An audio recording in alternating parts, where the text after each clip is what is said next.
सुट्टीचा दिवस होता आणि आम्हाला करायचा होता आराम. पण विहावेदाला जायचं होतं मॉलमध्ये. आता मॉलमध्ये कशाला, तर त्यांना खेळायचे होते गेम. सो गेमिंग झोनसाठी त्या आमच्याकडे हट्ट करत होत्या.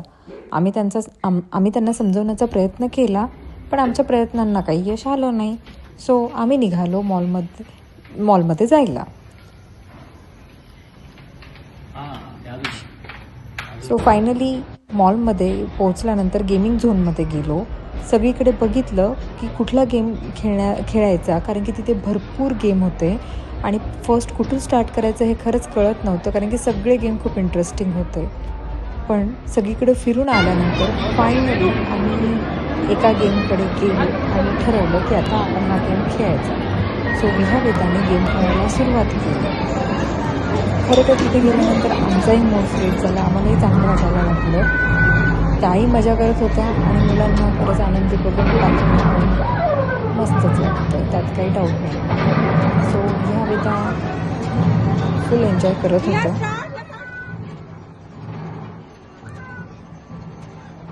बघूयात अजून काय काय गेम खेळतात त्या. बट खरं सांगायचं, त्या गेम खेळताना आपल्यालाही वाटतं की खरंच गेम खेळावं की काय. सो मध्ये मध्ये आम्हीसुद्धा त्यांच्यासोबत खेळतो आणि मला असं वाटतं की यातनंच आपलं मुलांमधलं आणि पॅरेंट्समधलं ट्युनिंग जास्त वाढते. असं बघूयात. सो गेम खेळण्यापेक्षा हे जे तिकीट्स मिळतात त्यामध्ये विहावेदाला खूप जास्त इंटरेस्ट येतो. आता ह्या तिकीटचं करतात काय, त्याचा यूज काय, हे सगळं मी तुम्हाला ह्या गेमिंग सिरीजच्या शेवटी नक्की सांगेल. तुम्ही बघू शकता त्या दोघींच्याही चेहऱ्यावरती किती आनंद आहे. सो ह्या गेमचे विनर आहे विहा.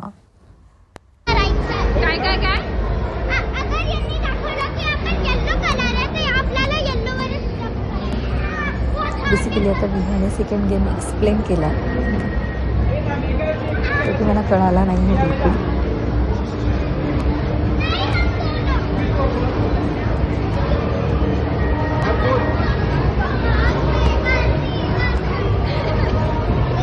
सो फर्स्ट हा गेम कोण खेळणार यावरही त्यांच्याकडे सोल्युशन होतं. आता हा कुठला गेम आहे, काय आहे हे तर मला खरंच माहिती नाही आहे. तुम्हाला जर माहीत असेल तर प्लीज कमेंट.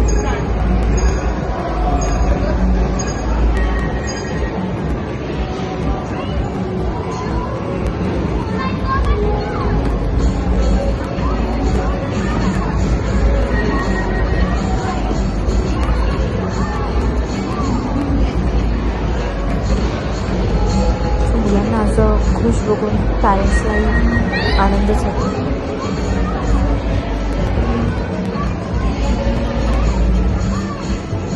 सोबत टाईम स्पेंड होतो तो तर काही विचारायचं कामच नाही, तो तर अनुभवच आहे.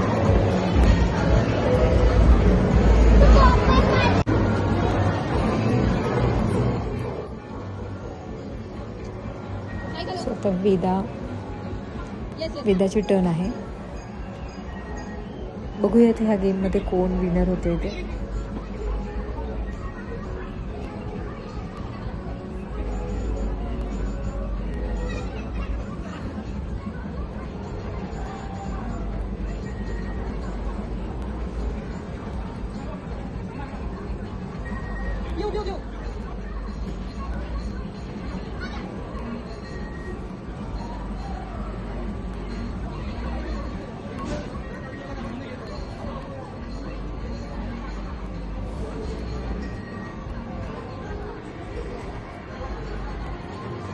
फायनली वेदाला तिकीट्स मिळाले. तिकीट कलेक्ट करणं तर आमचं सगळ्यात फेवरेट गोष्ट आहे.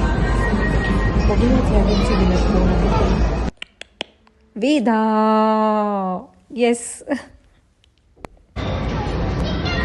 Look at the attitude guys. So next कुठला गेम खेळायचा, काय खेळायचा हे बघण्यासाठी तुम्ही नेक्स्ट व्हिडिओ नक्की बघा. मी त्यामध्ये शेअर करेल. तोपर्यंत स्टे ट्यून. Bye bye.